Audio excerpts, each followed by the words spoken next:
The starship Aurora's Mercy slid with practiced ease through the velvet dark between systems, its silver hull reflecting soft blue pulses from the navigation grid below. Every corridor hummed with synchronized efficiency, the sort only a highly trained Galactic Alliance crew could maintain. For centuries, the Alliance had operated under one unbreakable law. If any sentient being calls for aid, you answer. No exceptions.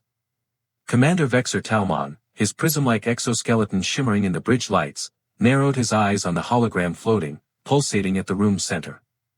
A steady repeating burst of raw energy, like a heartbeat. A distress signal. Origin traced, Science Officer Threen announced as her 6 eyestalks scanned rapidly through layers of data. Sector 773, Subsection Gamma. She paused. Pre-warp system. Technological level, extremely low. Possibly pre-industrial by Alliance standards. Murmurs rippled through the bridge crew. Vexer clicked his mandibles thoughtfully. Alliance law is clear. We respond. But Commander, Threen demurred, this signal format is ancient. It predates most modern distress codes by centuries. Which means, Vexer said quietly, whoever sent it waited a long time. He turned towards the crew. Medical teams, prepare for unknown biology. Linguistics, load every translation matrix we have. Engineering, keep the weapons powered down.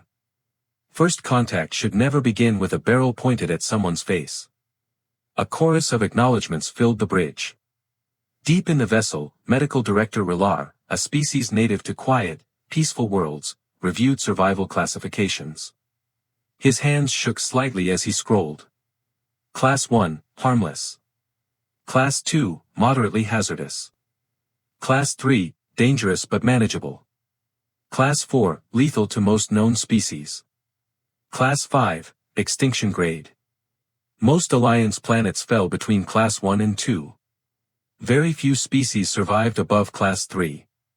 Almost none had ever evolved on Class 5 worlds. Doctor, his assistant called, voice tight, preliminary atmospheric analysis from the distress signal's origin point is coming in. Rilar approached and his blood ran cold. The readings were horrifying. Gravity, above Alliance norms. Weather systems unstable. Oxygen concentration toxic to the majority of species. Surface predators, thousands. Apex-level biodiversity off the charts. His voice trailed off. This planet is a Class 5 death world. Whispers spread like a cold wind. Rilar rushed to the bridge. Commander, we cannot go any further without exercising extreme caution. Species evolving under these conditions all tend to be unpredictable, highly adaptive, often violent. They asked for help, said Vexer calmly, and the Alliance does not abandon those who cry out. The crew readied themselves with grim determination. Reinforced exosuits were distributed. The remote drones readied for first contact. Even the war veterans aboard exchanged uneasy glances. Death world species were infamous, the type of civilizations that history books whispered about. Hours later, as the Aurora's Mercy exited faster than light travel, the world came into view. A swirling sphere of blue, green and white, beautiful but scarred, like a jewel with cracks running deep inside. Beginning orbital scan, Threen reported. Data filled the screens. Then, she froze. Her eyestalk stiffened. Commander. No, this cannot be right. Every officer turned. What is it? Vexer demanded. Ships, she whispered. Not primitive vessels. Battle groups. Hundreds of them. A new voice joined, Tactical Officer Jevrit, voice cracking with disbelief. Thousands of orbiting structures. Weapon platforms. Defenses. Large-scale fleet architecture. He swallowed. Commander, they're targeting us. Alarm tones rippled through the bridge. Powerful signatures flared across the hologram, guns the size of cities turning toward the Alliance vessel. This is impossible, Rilar whispered, shaking. The signal was ancient. They should barely understand metallurgy, much less orbital warfare. Commander, the communications officer cut in, pale and shaking, incoming transmission. Vexor steadied himself. Visual. Audio. Put it through. The main screen shifted. And then, the bridge fell silent. A figure appeared, tall, bipedal, its eyes facing forward like a predator's, sharp intelligence etched into every feature. Hair as black as space, posture confident, eyes unflinching. The translation software thus adapted immediately when the being spoke. "This is Admiral Evelyn Chen of the United Terran Defense Fleet," she said, her voice calm, but laced with warning. "You have entered sovereign human territory. Identify yourselves and explain why you're responding to a research probe deactivated 70 years ago." The crew stared, shocked into immobility. 70 years. Their noble mission wasn't a rescue. It was a message from a species that had already saved itself.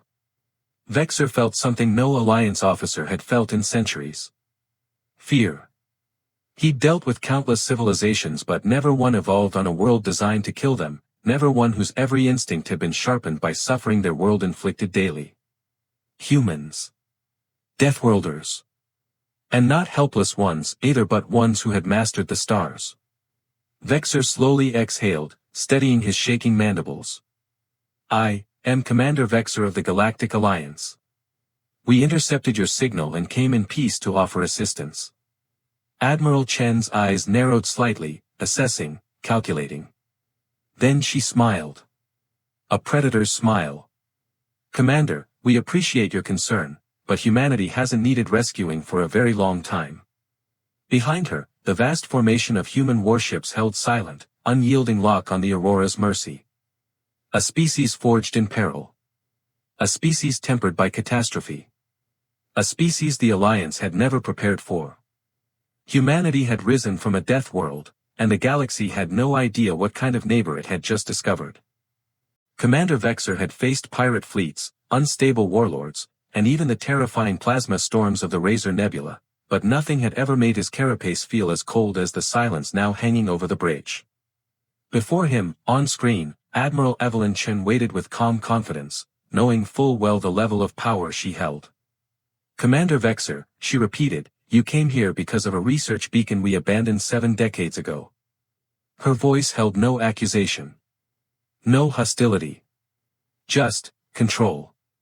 Vexor forced his mandibles to steady. "Admiral, your probe emitted a distress pattern. Our laws required us to." "We know your laws," Chen said, gently interrupting. "And we know you meant well." Behind her, the crew members of dozens of human ethnicities moved across a bridge bristling with advanced tactical interfaces. Their movements were disciplined, predatory in their precision. Not chaotic. Not disorganized. Not primitive. Threen whispered from behind Vexor, "Commander, their translation tech is superior to ours. They deciphered our language in seconds." Another officer added in terror, "And they scanned our entire ship on approach. They shouldn't have been able to do that." Chen leaned back in her chair, watching their reactions with a faint, almost amused smile. "You're wondering how a species from a Class 5 world managed to outpace civilizations that have existed for millennia." She wasn't guessing. She was reading them like an open book. Dr. Relar stepped forward before he was able to catch himself. His voice shook. "Admiral, the conditions on your planet are lethal by Alliance standards. Every analysis indicates your species shouldn't have survived long enough to reach agriculture, let alone spaceflight. The predators alone." Chen's smile faded. Her eyes hardened. "Our world tried to kill us every day of our existence." The screen behind her flickered on images of Earth's history flashing like scars. Megastorms swallowing cities. Continents sundered by volcanic eruptions. Ice ages. Mass extinctions. Wars leaving glowing ruins. Diseases that wiped out millions in months. "We survived 12 extinction-level events," Chen said matter-of-factly. 12. A shudder ran through Vexor's exoskeleton. "We lost half our population more than once. We rebuilt every time. We never gave up." The slideshow changed, now humanity's rise. Skyscrapers piercing the sky. Medical breakthroughs. Diplomatic treaties. Orbital rings glowing like halos around Earth. Enormous carriers that patrol the void. We didn't survive because our planet was kind, Chen continued. We survived because we adapted faster than anything trying to kill us. Rilar swallowed. But why build such a massive military? Chen didn't look away. Because every species that grows up on a peaceful world learns cooperation. Her voice dropped to something cold and honest. But every species born on a death world learns paranoia. The bridge of the Aurora's mercy went still. We never knew if the next threat would be a plague, a supervolcano, or each other. So we prepared. We built defenses. We explored space not out of curiosity. She tapped the armrest very lightly. But because we refused to die on the world that almost killed us. Slowly, Vexor exhaled. Her people were not aggressive. They were hardened. Forged. He finally spoke. Admiral Chen, the Alliance will want answers. They will want to understand your intentions. Chen gave a soft shrug. Then they can ask us. We're done hiding. The screen flickered again. This time, it shows something unexpected. Human patrol ships escorting Alliance research vessels. Human engineers cooperating with alien scientists. Human diplomats finding quiet, gentle species with surprising patience. Vexor's mandibles rose slightly. You have already made contact with some of us, he breathed. Chen nodded. And they helped us grow. Helped us understand the galaxy. Helped us focus our strength towards something better. Her eyes softened. Your people showed us that peace is possible. That strength doesn't have to become violence. We haven't forgotten that. For the first time, Vexor's fear wavered. This is not a species that fights for power. It fought because it wanted to survive. And now that they had survived, they were choosing something better. Admiral Chen stood. Commander, we would like to formally invite you aboard. No weapons. No threats. A real diplomatic exchange. Jevrit, the tactical officer, nearly collapsed. Threen's eye stalks curled in disbelief. You're inviting us, Vexor whispered, onto your flagship. Chen nodded with a small, knowing smile. You came to help us. Let us return the gesture. Then she leaned forward, her voice dropping to a soft, dangerous purr, and Commander, if the Alliance wants to know whether humanity is a threat, her eyes locked onto his. Tell them only this, a species that survives a death world doesn't seek destruction. We seek meaning. Give us one, and we will become your greatest allies. The transmission ceased. The bridge was silent for a full minute. Finally, Vexor whispered, prepare an away team. Because he now knew, they hadn't found primitives. They had discovered a people forged in nightmare, able to reshape even the galaxy itself.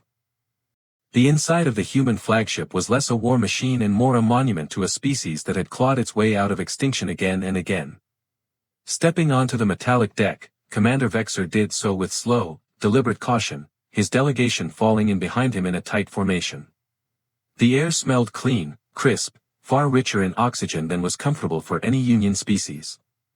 Admiral Chen waited at the end of the corridor. No guards. No visible weapons. Confidence alone. Welcome aboard, she said, walking toward them with the relaxed gait of someone who did not feel threatened by anyone or anything. Vexor's mandibles clicked in a soft confusion. You receive outsiders without an escort, he asked. Chen managed a weak smile. We don't need one. It was not pride. It was fact. As they walked through the corridors, Vexor studied the vessel in more detail. Human crew members strode by with polite nods, facial expressions composed, gait measured. No one was openly frightened of the alien delegation. Only curious. This was wrong. Deathworlders were supposed to be uncontrollable. Chaotic. Violent. Yet these humans were disciplined in a way that Union military academies could only dream of producing. They act like apex predators with restraint, Dr. Rilar whispered. Chen seemed to overhear. Restraint, she echoed, is humanity's greatest achievement. They entered a huge chamber filled with holographic displays, each showing different ages of Earth's brutal history. Chen led them to a round table that lit up once they approached. This, she said, activating a glowing timeline, is why your distress beacon reached us. Vexor expected to see data on the research probe. Instead, the chamber filled with images of human suffering. Plagues. Wars. Natural disasters tear civilization apart. We sent that probe when Earth was still recovering from its last major conflict, Chen explained. At the time, we didn't know if we'd survive the next century. The beacon was part distress call. The timeline shifted, now showing early human starships, crude metal frames compared to their sleek modern designs. And part warning. Vexor inhaled sharply. A warning? To whom? Chen slowly turned, her expression grave. To anyone who might find us before we were ready. She leaned in, zooming the display onto a map of human expansion, tiny outposts, struggling colonies, near failures. We were not always united. When we first stepped into space, we were fractured, distrusting, paranoid. We knew that discovering alien life could trigger a reaction we were not prepared for. So you planned for conflict, Threen said quietly. No, Chen corrected, we planned to avoid it. She pointed out the abandoned probe. It was designed to keep potential visitors at a distance. Old technology, harmless signals, nothing threatening. But the distress pattern. The eyes of Vexor widened. That was a test. Chen nodded. To see what kind of civilization would answer. Silence spread through the room like cooling metal. You responded with compassion, she said softly. So we didn't hide. Rilar stepped forward. Admiral, does that mean the humans who encountered our scouts? Chen let out a deep breath. They stayed voluntarily. They helped us learn the galaxy's languages. Customs. Ethics. They earned our trust, and we earned theirs. Vexor stared at the hologram of the memorial wall from Chapter 2, now displayed before him. So many names. You honored them, he whispered. They were the first aliens who treated us as equals instead of threats, Chen said. We will honor them forever. Then she swiped the display to show something else, something that made every member of the Union delegation freeze. Human starship schematics overlaid with Union technology. This is impossible, Threen gasped. That's a Union shield lattice, how did you? Your people taught us, Chen said matter-of-factly. Just as we taught them. Rilar trembled. This wasn't the relationship that the Union expected. This was cooperation. Knowledge sharing. Mutual growth. Chen stepped closer to Vexor. You think we're dangerous. And you're right. We are. But not because we're violent. She spoke in a near whisper. We are dangerous because we don't stop. She activated one final hologram, a montage of humans rebuilding cities, replanting forests, colonizing barren moons, curing diseases that had plagued Union species for centuries. Your people thrive in comfort, she said. We thrive in adversity. The final image showed the motto of humanity carved in metal, Ad Astra Per Adversa, to the stars through hardship. Chen stepped back. That beacon you answered. It wasn't a cry for help. It was our way of saying, when we meet you, we want to meet as partners, not conquerors, not slaves, not victims. Finally, Vexor comprehended.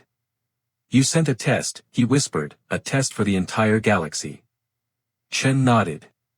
Yes. And Commander, you passed. The Union delegation followed Admiral Chen into a chamber that was unlike anything the Galactic Union had ever catalogued. It wasn't a war room. It wasn't an archive. It was something far more unsettling. A first contact map. Projected in mid-air, spanning centuries of human development. Dozens of red markers flashed, representing alien probes, stealth drones, unauthorized surveillance craft. Every one of them found, scrutinized, and discreetly taken out. Vexor clicked his throat in surprise. You knew we were observing you? Even when you were pre-FTL. Chen folded her arms behind her back. We knew the moment we reached orbit the first time. Our early satellites detected artificial particles in the upper atmosphere. Someone, maybe several someones, were watching. Why didn't you confront us? Threen asked.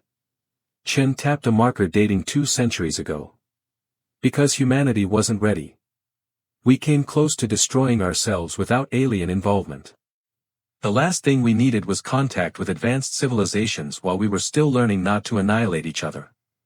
Rilar squinted at the hologram. You purposefully remained hidden. Correct, Chen said. We learned from our own mistakes. Humanity's early centuries of global expansion were messy. Images shifted.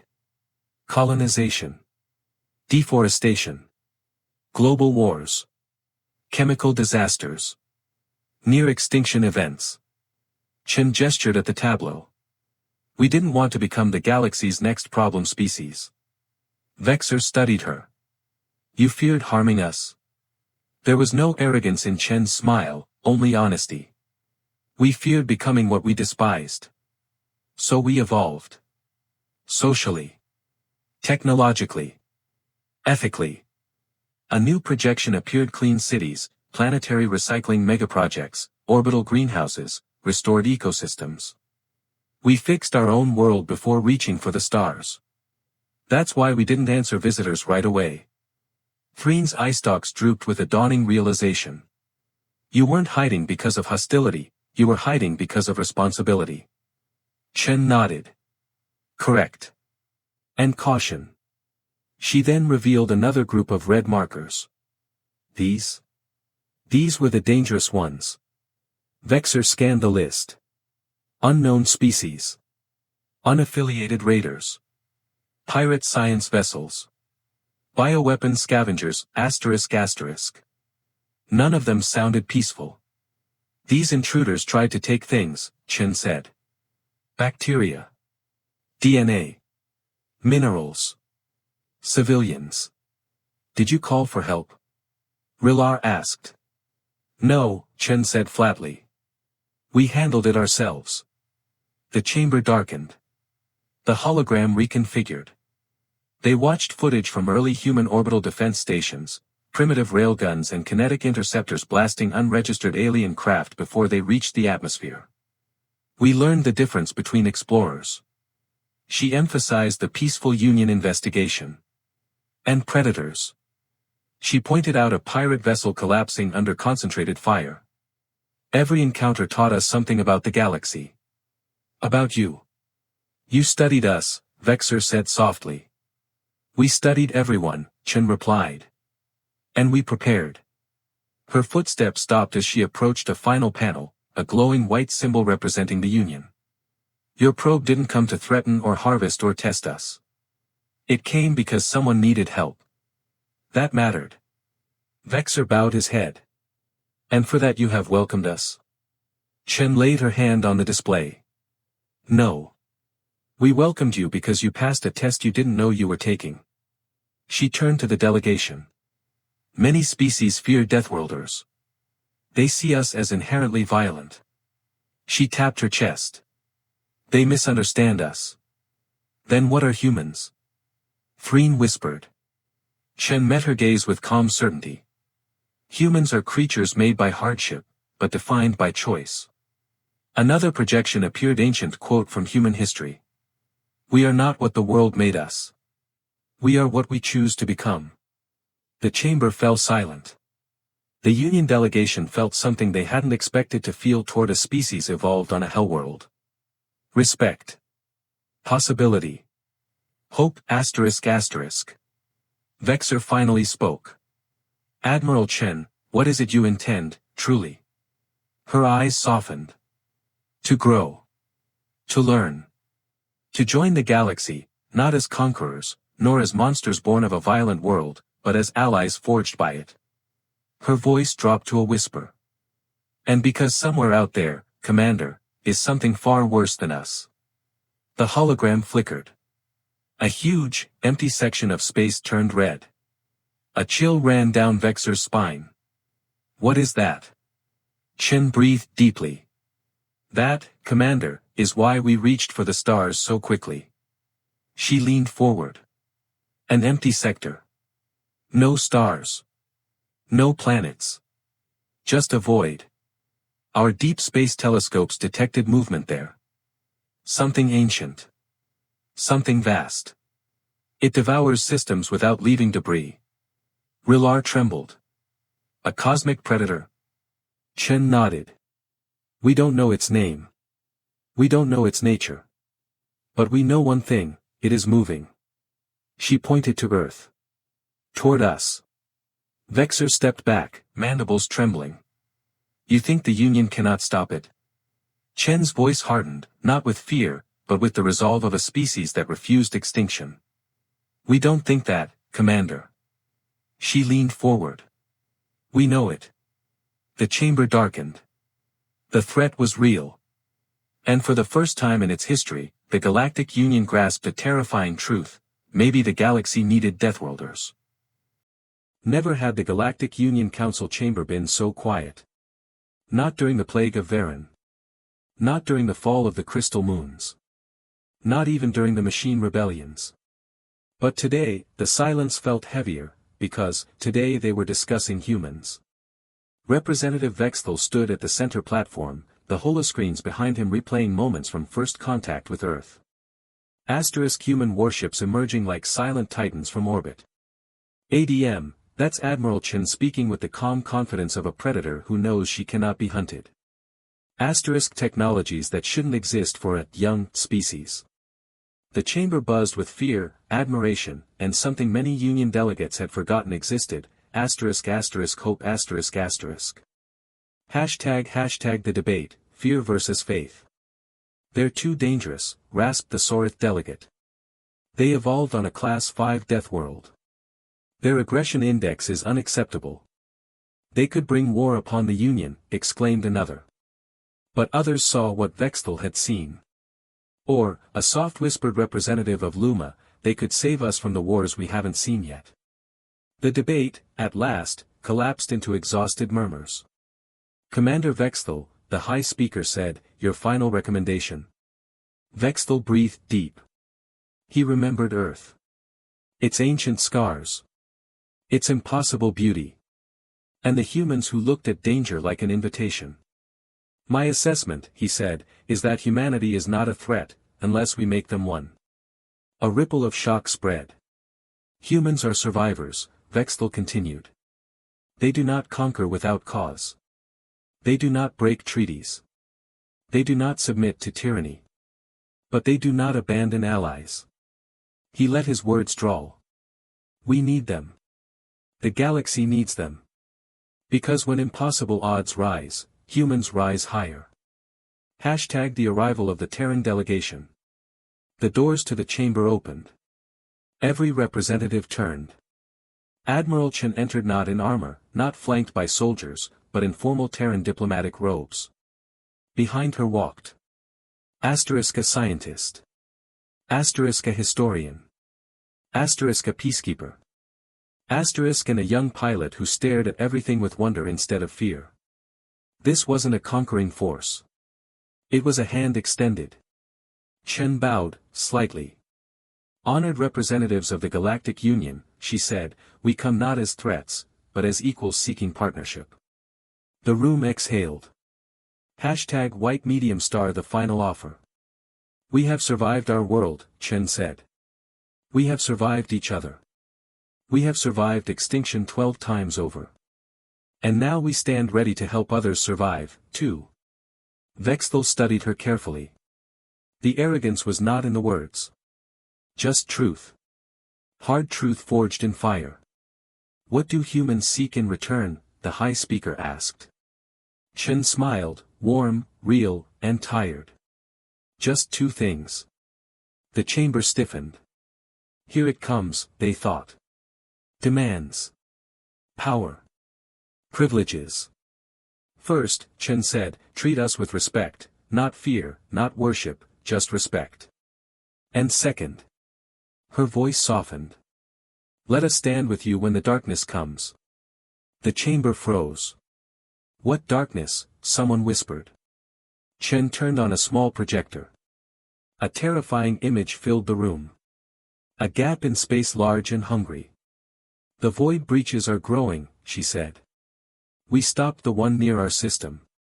Another opened yesterday, in deep Union territory. Delegates paled. Humanity had fought this threat alone. And survived. We cannot win this war alone, Chen said, continuing. And you cannot win it without us. It would be impossible for the average person to produce everything he wanted or needed. #white medium star the vote. It only took an hour. 1 hour to alter the course of galactic history. The High Speaker rose. By majority vote. Full membership in the Galactic Union is hereby granted to the Terran Union. A roar filled the chamber. Some cheered. Some cried. Some trembled. But one truth settled into the bones of every species present. Humanity had arrived, and the galaxy would never be the same. #white medium star the final moment. Vexthal approached Admiral Chen. Welcome to the Union, he said softly. Chen extended her hand. Let's protect our galaxy together, Commander. Their hands touched. Predator and diplomat. Deathworlder and peacemaker. Fear and hope. A new alliance was born. Not forged by conquest. Not born from fear. But built in the one place where all species are equal, the fight for survival. And in that fight, one truth would reverberate throughout star systems for generations: they invaded the wrong world, because humanity doesn't break. Humanity does not bow. It is upon this that humanity stands. And when humanity stands, the galaxy stands with them. The